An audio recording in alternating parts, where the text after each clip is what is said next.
صفه الهدى بلد التقى والنقى أما بعد فأعوذ بالله من الشيطان اللعين الرجيم بسم الله الرحمن الرحيم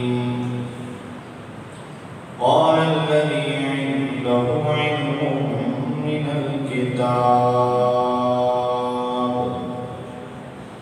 آمنت بالله صدق الله العظيم وبلغنا رسوله النبي الكريم الأمين الرؤوف الرحيم قال الله تبارك وتعالى في شأن حبيبه ومحبوبه مخبرا وآمرا إن الله وملائكته يصلون على النبي يا أيها الذين آمنوا صلوا عليه وسلموا تسليما الصلاة والسلام عليك يا سيدي يا رسول الله وعلى آلك وأصحابك يا سيدي يا حبيب الله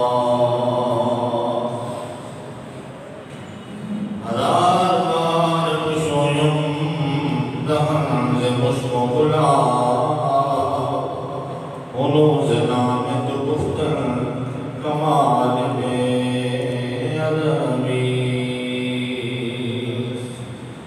نہ پوچھیں خاموشوں کی ارادت کو تو دیکھیں کو یدے بیضا لیے بیٹھے ہیں اپنی آستینوں میں ہم لوگ صلاة کے بعد واجب الاحترام مقابل عزت کرام متشام مکرم متشم حاضرین و ناظرین و سامعین شاخان مصطفیٰ علماء صحابہ امامان اہل بیت بزرگوں و جوان ساتھیوں گزشتہ جمعۃ المبارک پہ سورۃ النمل کے ضمن میں حضرت سلیمان علیہ الصلوۃ والسلام کے ذکر جمیل سے ہم نے اپنے قلوب و ذہن کو منور کرنے کا شرف حاصل کیا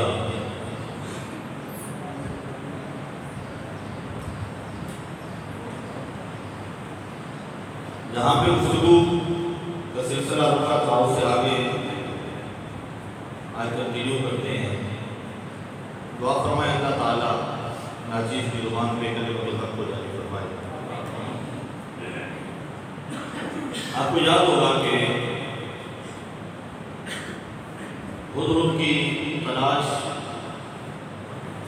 اور اس کے ضمن میں یہ واقعات کہ ہدہد کیا دیکھتا ہے کہاں تک دیکھتا ہے اور کیا اس کی ذمہ داری تھی لشکر جناب سلیمان علیہ السلام اللہ کے نبی جناب سلیمان علیہ السلام نے فرمایا وَتَفَقَّدَ الطَّيْرَ فَقَالَ مَا لِيَ لَا أَرَى الْهُدْهُدَ جب مفقود پایا نظر نہیں آیا ہدہد تو آپ نے فرمایا ہمیں کیا ہوا کہ ہمیں ہدہد نظر نہیں آ رہا ام کان من الغائبین یا وہ غائب ہے کہیں گم ہو گیا ہے لَوَذِبَنَّهُ عَذَابًا شَدِيدًا ہم اسے شدید سزا دیں گے عذاب دیں گے او لَأَذْبَحَنَّهُ یا پھر ذبح کر دیں گے او لَيَأْتِيَنِّي بِسُلْطَانٍ مُبِينٍ یا پھر وہ کوئی بہت بڑی خبر لے کر آئے اب تصویر کا دوسرا رخ دیکھیے حضرت سلیمان علیہ السلام کے لشکر میں ہدہد بھی ہوتا تھا جب ملک صنعا میں پہنچے اس نے شہر صنعا کے سے گزر ہو رہا تھا تو ہدہد نے دیکھا کہ ایک باغ ہے اس نے کہا باغ کا ایک چکر لگا لیتا ہوں لشکر کے ساتھ مل جاؤں گا یہ باغ کے قریب گیا تو اس باغ میں اس ہدہد کو ایک اور ہدہد مل گیا ان دونوں کی آپس میں ملاقات ہوئی تو جیسے انسان ملے تو پوچھتے ہیں نا بھئی آپ کا علاقہ کیسا ہے یہاں کے ماحول کیا ہے صورتحال کیا ہے اسی طرح ہدہد نے اس سے پوچھا بھئی تیرے ملک کا کیا ہے میں کہیں اور سے آ رہا ہوں لشکر جناب سلیمان کے ساتھ ہم یہاں کا بادشاہ کون ہے طریقہ کار کیا ہے، رہن سہن تمہارا کیسا ہے، عبادت کس کی کرتے ہو، پوجا کس کی کرتے ہو۔ تو جب اس حدود نے ان سے پوچھا تو اس حدود نے کہا کہ اس ملک یمن کی بادشاہی اور سلطنت ایک عورت کے ہاتھ میں ہے۔ تو اس جناب سلیمان علیہ السلام والے حدود کے لیے چمبے کی بات تھی، حیرت کی بات تھی، عجیب بات ہے، عورتیں بھی حکمران ہوتی ہیں، یہ تو ہم نے کبھی نہیں سنا نہ دیکھا، چل مجھے دکھا۔ اس نے کہا چل تجھے لے چلتا ہوں دربار میں۔ اب یہ حدود گیا، اس نے جا کر دیکھا واقعی تخت کے اوپر ایک عورت بیٹھی ہے جس کا نام ہے ملکہ بلقیس۔ اس نے پوچھا کہ یہ کرتے کیا ہے؟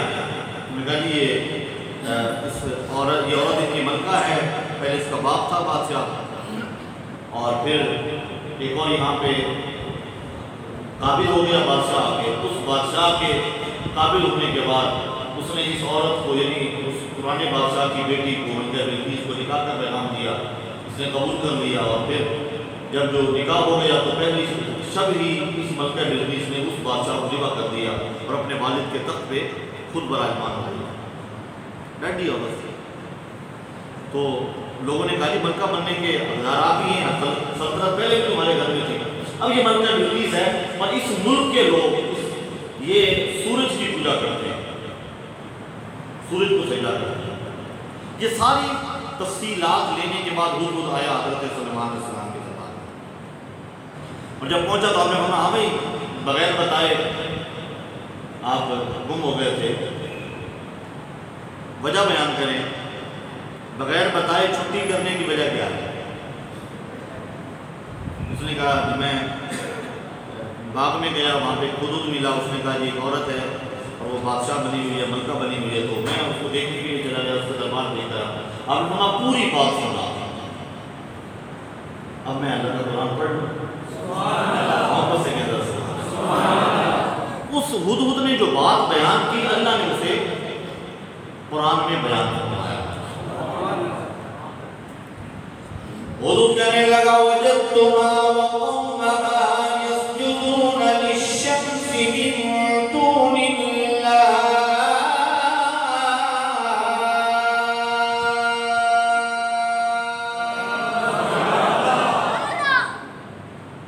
میں ایک ایسی قوم کو لے کے آ رہا ہوں، وہ پوری قوم سجدہ کرتی ہے سورج کو، شمس کرتے سورج کو، سورج کی پجاری ہے۔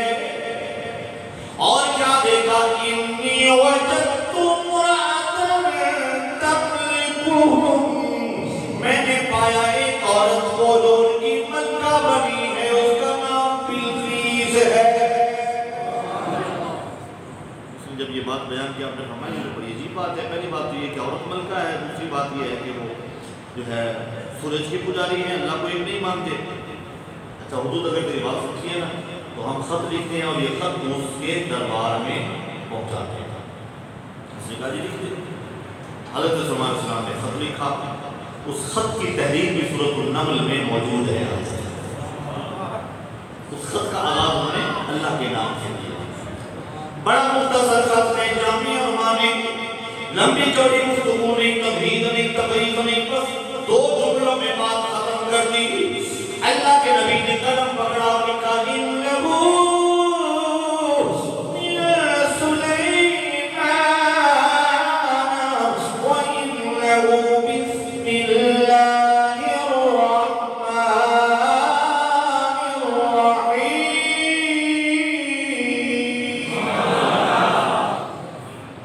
اب یہ پہلی سطر، دوسری سطر میں لکھا اللہ تعلو علیہ وَأْتُونِي مُسْلِمِينَ۔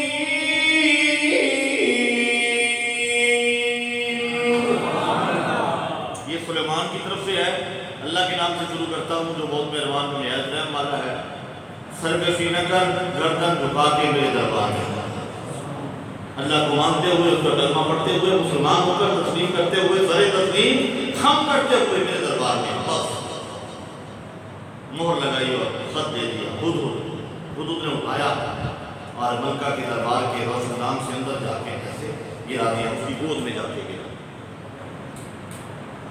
جب گود میں جا کے وہ خط گرا اس نے سب کو کھولا اور پڑھا، حیران رہ گئی، عجیب طرز تحریر ہے، اسلوب الگ ہے، ایسا کبھی کسی نے لکھا نہیں ہے۔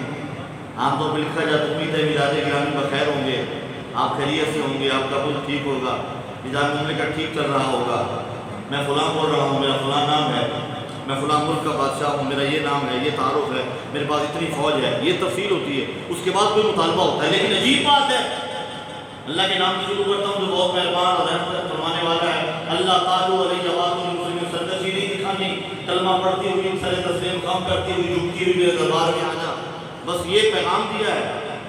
اب ملکہ نے اپنے اراکین سلطنت کی طرف مخاطب ہو کر کہا بتاؤ تم کیا کہتے ہو، کیا کرنا چاہیے؟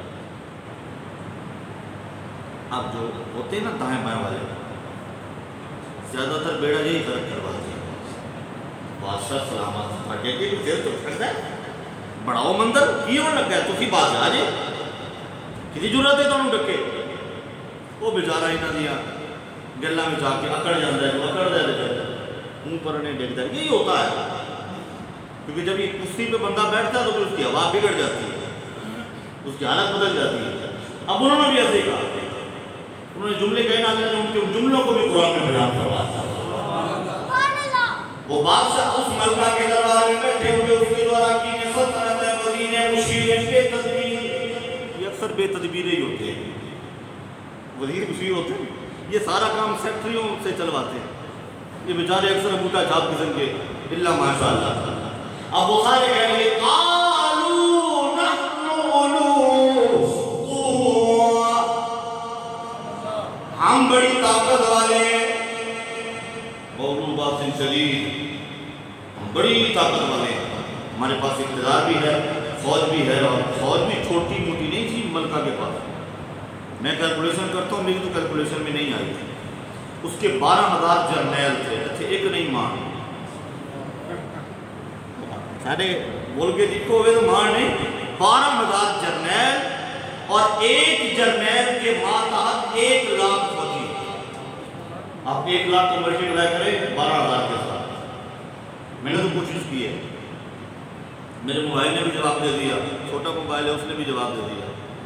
اب ٹائم نہیں تھا، میں لیپ ٹاپ پہ بیٹھتا وہاں پہ کیلکولیشن کرتا، اتنی بڑی فوج، طاقت بھی ہے، میں کہا جب طاقت والے ہیں، لیکن والامر الیک فانظری ماذا تأمرین، لیکن معاملہ آپ کے گیند آپ کے کورٹ میں ہے، جیسا آرڈر کریں گے ہم تو ماننے والے ہیں، باقی بات جنگ لڑنے کی ہے تو ہم سے بڑا طاقت والا کون ہے، ہم لڑیں گے۔ اس نے کہا کہ بات سنو، ملکہ نے کہا میں ایک تجربہ کرتی ہوں، ایکسپیریمنٹ کرتی ہوں، اس کے بعد اندازہ ہو جائے گا کہ خط بھیجنے والا کون ہے۔ اگر تو وہ اللہ کا نبی ہوا تو پھر اس نے مال و دولت کی طرف توجہ نہیں کرنی، اگر وہ بادشاہ ہوا تو میں اسے سونے کی اینٹیں بیچتی ہوں، کنیزیں بیچتی ہوں، غلام بیچتی ہوں، مال و دولت بیچتی ہوں، اور کہتی ہوں کہ ہر سال بھیجیں گے، چھوڑیں لڑائی سے کیا رکھا ہے۔ اگر اس نے وہ پیسہ لے لیا اور اس پر راضی ہو گیا، اس کا مطلب یہ وہ کوئی عام بادشاہ ہے اور بادشاہوں سے لڑائیاں ہوتی رہتی ہیں، پھر ہم لڑائی کریں گے۔ اگر اس نے صوفے کو ٹھکرا دیا، دولت کو ٹھکرا دیا، پھر اس کا مطلب یہ ہے اللہ کا نبی ہے اور اللہ کے پیاروں سے دشمنیاں، بولو ذرا دشمنیاں۔ ملکہ تھی، ابھی اس نے کلمہ نہیں پڑھا تھا، غیر مسلمہ تھی، لیکن اسے بھی پتا تھا جو اللہ کے پیارے ہوتے ہیں نا ان سے دشمنی نہیں، بادشاہ کی دشمنی ان سے نہیں نبھا سکتی۔ حضرت امام ربانی مجدد الفسانی کی بارگاہ میں مرید آئے، حضور ہمارے ملک کا گورنر، ہمارے علاقے کا گورنر بڑا سخت ہے اور بہت ظلم کرتا ہے، آپ نے ایک چھوٹا سا رکہ لکھا اور والی سلطنت کو بھیج دیا، اور اسے جا کر اسے پیغام رکے پہ کیا لکھا، اس رکے میں 2 جملے لکھے تھے، فرمایا بازگیر ای عامل بدگوہرے ورنہ بخشم ملک تو با دیگرے، 2 جملے تھے۔ آپ نے لکھا کہ فلاں علاقے کے گورنر کو بدل دے، وہ بدگور ہے، ظالم ہے، اسے روک لے اور ہٹا لے وہاں سے، بصورت دیگر یہ اس ملک کی بادشاہی ہم کسی اور کو دے دیں گے۔ میری بڑی گھر پہ کر رہا ہے کرتا ہوئے جیسے کوئی کچھ ہوئے بازگیری حامیلے بدگوہرے ورنہ بخشم ملک کے تو بات ہی کرے اس گورنر کو ہٹا دے ورنہ تیری جگہ کوئی اور بادشاہ دے رہیں گے. اب یہاں پہ میرا دل کرتا ہے ایک شیخ پڑھنے چھوٹا سا زیادہ وقت نہیں کیونکہ آج ہم نے پرانی واقعہ بیان کرنا ہے اس کے آگے کچھ جو ہے نا وہ آگے ہے تفصیل اور کرتے ہیں. لیکن یہ جب بات پڑھی نا میں نے حضرت امام ربانی مجدد الفسانی شیخ احمد سدیندی رحمۃ اللہ تعالیٰ علیہ جن کے بارے میں قلندر لاہوری اقبال فرماتا ہے گردن نہ جھکی جس کی جہانگیر کے آگے گردن نہ جھکی جس کی جہاں ایسا اللہ کا ولی ہے کہ جہانگیر بادشاہ کے دربار میں گئے تو گردن جھکائی نہیں ڈٹ کے کھڑے ہیں. میں حیران مجھے پتہ کیا ہے کبھی جہانگیر کے دربار میں بیٹھ جائیں ہم کبھی کہیں اسی ہٹا ورنہ تجھے ہم ہٹا دیں گے. تو پھر مجھے سمجھ آئی کسی درویش نے کہا تھا دو عالم سے کرتی ہے بیگانہ دل کو دو عالم یہ بھی قلندر لاہوری اقبال کا کلام ہے دو عالم سے کرتی ہے بیگانہ دل کو عجب چیز ہے لذت آشنائی تو نیند کی ٹھوکر سے دریا و سہارا تو نیند کی ٹھوکر سے سہارا و دریا سمٹ کر پہاڑ کے ہیبت سے رائی. اقبال پر دو نیم کہتے ہیں دو ٹکڑے فارسی میں. نیم کا معنی ہوتا ہے آدھا کوئی چیز ہو جائے نا اس طرح ٹوٹ جائے اسے کہتے ہیں دو نیم فارسی میں. اقبال فرماتا ہے دو نیم ان کی ٹھوکر سے دریا و سہارا یہ اللہ کے پیارے ٹھوکر لگائیں تو دریا و سہارا کو آدھا کرتا ہے ٹکڑے کر دیں سمٹ کر پہاڑ ان کی ہیبت سے رائی ان کی ہیبت اور جلال کے سامنے بڑے بڑے پہاڑ رائی جیسے نظر آتے ہیں. دو عالم سے کرتی ہے بیگانہ دل کو عجب چیز ہے لذت آشنائی جب اس کی آشنائی اور معرفت نصیب ہو جاتی ہے پھر دو عالم کو یہ ٹھوکر پاتے ہیں اور دنیا کی طرف ان کی توجہ ہی نہیں ہوتی. تختے سکندری پر وہ تھوکتے نہیں ہیں بستر لگا ہوا ہے جن کا تیرے گھر اللہ. اس نے کہا جی میں مال و دولت دیکھتی ہوں اگر قبول کر لیا تو بادشاہ ہے پھر لڑائی کریں گے اگر قبول نہ کیا تو اللہ کے نبی ہے. اس نے تفصیلیں بہت ساری اس نے بہت ساری کنیزیں بھیجی 300 کے قریب غلام بھیجے 300 کنیزیں بھیجی سونے کی اینٹیں بھیجی مال و جواہرات بھیجے ہیرے جواہرات بھیجے مال و زر بھیجا بہت سارا مال و دولت دے کر اس نے اپنے کچھ ایلچیوں کو خط دے کر بھیجا دیا قبول کرے ہماری طرف سے تحفہ ہے ہر سال بھیجا کریں گے جب بھی کیا رکھا ہے. یہ جب یہاں پہ پہنچا نا حضرت سلمان علیہ السلام نے وہ تحفے تحائف دیکھ کے مسکرائے فرمایا یہ سب ویسے ہی واپس لے جاؤ اسے کو ہمیں تحفے تحائف نہیں چاہیے آؤ اور کلمہ پڑھو. سورج کی پوجا چھوڑنی پڑے گی جب واپس گئے جا کر بتایا تو انہوں نے تو دیکھا نہیں نظور اعتنائی نہیں سمجھا ٹھکرا دیا سب کو. اس نے کہا دیکھا نہیں میں نے کہا تھا یہ اللہ کے نبی ہے چلو ان کی بارگاہ میں چلتے ہیں. ملکہ بلقیس نے تیاری کی اپنے جرنیلوں کو ساتھ لیا اپنے وزیروں مشیروں کو ساتھ لیا اس کا لاؤ لشکر ادھر سے چلا اور جس دن پہنچنا تھا نا حضرت سلیمان علیہ السلام نے فرمایا اس کا تو تخت بہت بڑا ہے. کتنا بڑا تخت تھا اس کا 80 ہاتھ لمبا یعنی 120 فٹ لمبا تخت تھا 120 فٹ اور تقریباً 80 فٹ جو ہے وہ چوڑا تھا 120 بائی 80 اور اونچائی جو اس کی تھی وہ جو ہے 20 فٹ. آپ اندازہ لگائیں 20 فٹ 2 منزلہ بنتی ہے 2 منزلیں 10 فٹ پہ تقریباً چھت ڈالی جاتی ہے یعنی یہ مسجد ہماری ہے اس کی اوپر والی چھت پہ اگر کوئی بیٹھو اتنا بلند تھا تخت اس کا 120 فٹ لمبا ہے اور 80 فٹ چوڑا ہے. ہیرے جواہرات لگے ہوئے ہیرے جواہرات سے مرصع اور بہت قیمتی اور جس کمرے میں وہ رکھا ہوا تھا جس حال میں وہ تھا اس حال کا دروازہ بند مقفل کیا پہرے دار کھڑا کر دیا اگلا دروازہ بند مقفل کیا پہرے دار کر دیا 7 دروازے 7 دروازے مقفل باہر سیکورٹی گارڈ تعینات ہیں اس لیے اس کو مکفر کر کے یہاں سے روانہ ہوئی۔ حضرت سلیمان السلام کے دربار میں جانے کے ادھر خبر پہنچ گئی بھی آ رہی ہے ملکہ، بس ابھی دوپہر تک آ ہی جائے گی۔ آپ نے فرمایا بھی کمال تو یہ ہے کہ آتی معجزہ دیکھے ہوئے کرنا پڑے گا۔ اس کے لیے پھر یہ ہے کہ اس کا جو تخت ہے نا، سینکڑوں میل دور، ہزاروں میل دور بلکہ، اس تخت کو اس کے آنے سے پہلے یہاں ہم موجود رکھیں۔ پھر اس سے پوچھیں بتائیے یہ کیا ہے؟ یہ معجزہ جب وہ دیکھیے گی تو کلمہ پڑھ لیں۔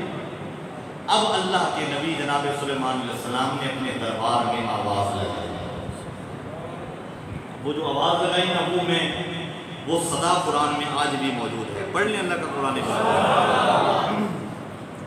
اللہ کے نبی جناب سلیمان علیہ السلام نے فرمایا ربی میں نے اپنے قرآن مقدس کی سورۃ النمل میں بیان کیا قال یا ایھا الملأ ایکم یأتینی بعرشها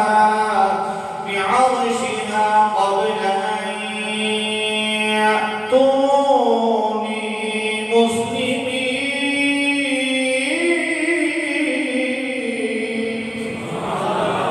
اے میرے درباریوں، تم میں سے کون ہے ایسا جو لے آئے میرے دربار میں اس تخت کو جو ملکہ بلقیس کا تخت ہے، قبل ان یأتونی مسلمین، سر جھکا کے اس ملکہ کے میرے دربار میں آنے سے پہلے۔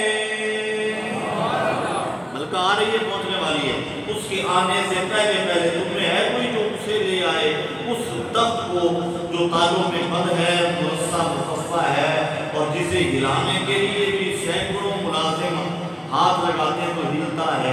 کون ہے تم میں سے جو لے آئے گا اسے؟ اب درباریوں کا ہاتھ بنتا تھا نا، کہتے لوگ جتنے سینکڑوں لوگ ہاتھ لگا کے ہلائے ہیں، اتنا بڑا تخت ہے تو یہاں سے کوئی فوج تیار کریں، ان کے ساتھ ایسے اسباب بھیجیں جو لاد کے وہاں سے نکال کے لے آئیں۔ ہو سکتا ہے جنگ بھی کرنی پڑے، وہاں پہ ان کی سیکیورٹی بھی ہوگی، لیکن سارے خاموش رہے۔ پتہ تھا اللہ کے نبی فرما رہے ہیں تو اس میں بھی کوئی راز ہے۔ اور کسی بھی نبی کی امت میں جو ولی ہوتا ہے نا، ولی، اس ولی کی جو کرامت ہوتی ہے وہ اس نبی کا معجزہ ہوتا ہے، کیونکہ اس نبی کی وجہ سے یہ کرامت اسے نصیب ہوتی ہے۔ اور نبی کا جو معجزہ ہوتا ہے وہ بھی اللہ کی قدرت ہوتی ہے۔ عام طور پہ کہتے ہیں نا بی بی پاک کا معجزہ اور حضرت مولا علی کا معجزہ، یہ جملہ نہیں بولنا چاہیے، کیونکہ معجزہ صرف نبیوں کا ہوتا ہے۔ اور خلق کی عادت کوئی واقعہ ظاہر ہو کسی اللہ کے نبی سے تو معجزہ ہے، اللہ کے کسی ولی سے یا ولیہ سے کوئی ایسا واقعہ ظاہر ہو اسے کرامت کہتے ہیں، معجزہ نہیں کہتے۔ ایک اور بات، ایسے بندے سے کوئی ایسا واقعہ ظاہر ہو گیا جسے لوگ کرامت سمجھتے ہیں، لیکن وہ بندہ نماز ہی نہیں پڑھتا، داڑھی منڈواتا ہے، شریعت کا باغی ہے، فاسق و فاجر ہے، ایسی چیز ظاہر ہو گئی جو لگتا ہے جیسے اللہ کے ولی کی کرامت ہوتی ہے، اسے کرامت نہیں بولیں گے، اسے بولتے ہیں استدراج۔ کیا لفظ بولتے ہیں؟ کرامت اللہ کی طرف سے ہوتی ہے، استدراج شیطان کی طرف سے ہوتا ہے۔ شیطان اپنے جادو اور اپنے جو ہے نا وہ حربوں سے ایسے لوگوں سے ایسی چیزیں ظاہر کرواتا ہے تاکہ لوگ ان کی طرف ہے تو عیسائی لیکن پھونک مارتا ہے، بندہ ٹھیک ہو جاتا ہے۔ صرف بندہ ٹھیک نہیں ہوتا، بندے کا ایمان کا بیڑا غرق ہو جاتا ہے۔ جیسا کسی غیر مسلم کو جا کے پھونکا مراتا ہے نا، کیونکہ اس کے پاس اگر کچھ ہوتا ہے تو شیطانی ہوتا ہے، اور جب شیطانی چیز کسی شے پہ اثر کرتی ہے، کسی بندے پر اثر کرتی ہے تو اس کا ایمان ہے یہ کرتی ہے۔ اس لیے خیال کیا تھا۔ اب ذرا توجہ فرمائیے گا، حضرت سلیمان صاحب نے اعلان کیا اس دربار میں نے پہلے عرض کیا تھا پچھلے جمعہ میں کہ دربار میں جنات بھی ہوتے تھے، پرندے بھی ہوتے تھے، جانور بھی موجود ہوتے تھے اور انسان بھی دربار ہوتے تھے۔ اس دربار میں عفریت بیٹھا تھا، عفریت کہتے بہت بڑا طاقت والا جن جو اپنے مقابل کو ایسے گرائے اور زمین پر پٹخ دے، اسے عفریت کہتے ہیں۔ اس نے کہا میں لے آتا ہوں۔ اب اس نے جملے کہے نا اللہ نے وہ بھی قرآن میں بیان کیا۔ وہ جن کہنے لگا قال عفریت من الجن انا آتیک به قبل ان تقوم من مقامک وانی علیہ لقوی امین.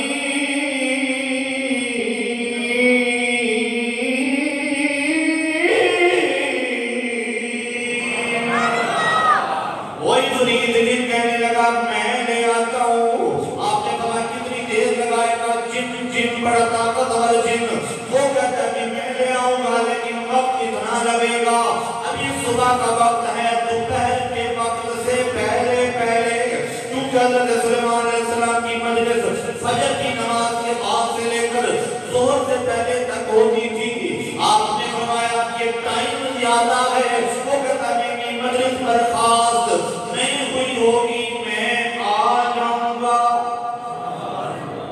3 مہینے جانے کا سفر, 3 مہینے آنے کا سفر, مسافت اتنی ہے. اور وہ کہتا ہے کہ میں مجلس برخاست ہونے سے پہلے کل آئی تخت موڈے طرف کے رہا. کبھی جو امین, میں طاقت والا بھی ہوں, امانت والا بھی ہوں. نہیں کہ ادھے بھی تو ہیرے جواہر لا کے دے رستے میں کمان یہ بھی نہیں کرانا. جی میں ہیرے جواہر لگے نے سارے کے سارے ہی آ جان گے. یہ کبھی کسی پاکستانی کمپنی کو ٹھیکہ دے دیتا جائے گا. ایتھے آندے وہ پورا ہی لبنا ہے, پورا.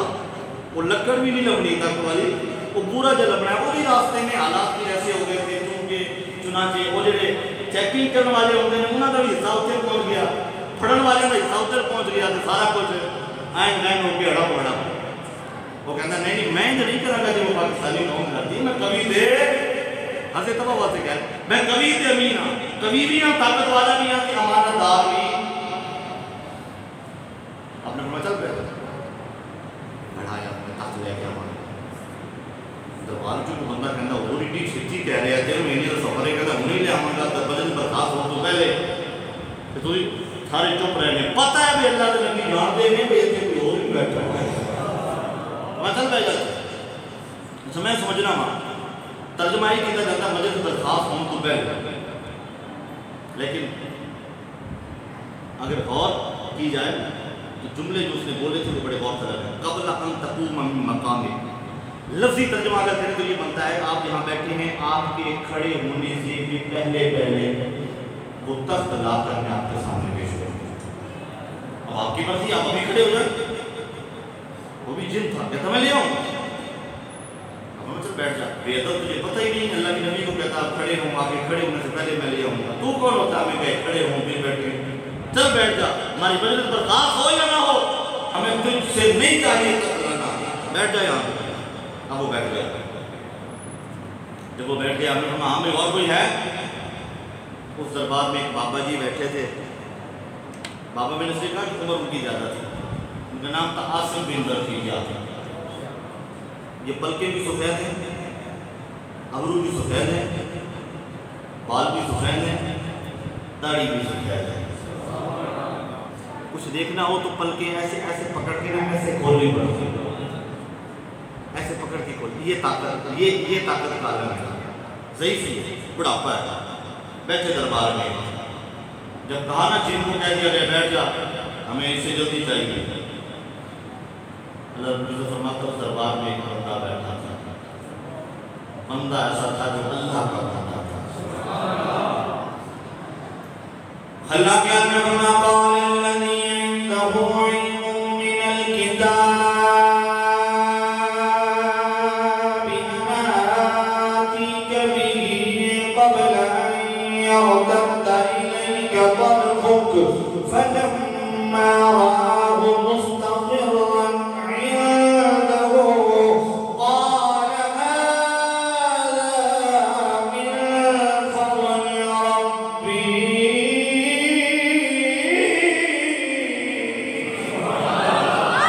اس دربار میں ایک بندہ تھا قال الذی عنده, ان کے پاس ایک ایسا آدمی تھا جس کے پاس کتاب کا تھوڑا سا علم تھا. پتہ چلا